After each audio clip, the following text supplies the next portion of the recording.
Ja, also mein erster Kontakt mit Affenhormonen hatte ich, glaube ich, vor 3 oder 4 Jahren, damals im Fitnessstudio. Ein Kollege von mir, ein Kollege von mir hat mir das dann mal erzählt, dass es unglaublich gute Wachstumschancen bei den Muskeln bestehen.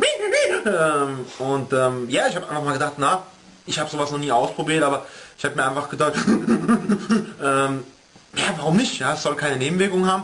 Und dann habe ich es einfach mal, habe ich es einfach mal probiert und war eigentlich auch gleich begeistert. Wie gesagt, habe dann regelmäßig diese Sachen genommen und bin eigentlich immer noch ab und zu dabei, das zu nehmen und habe eigentlich auch nie irgendwelche Nebenwirkungen da mehr gemerkt. Also es gibt ja Leute, die sagen, man bekommt größere Ohren, aber ja, habe ich eigentlich auch nicht bemerkt.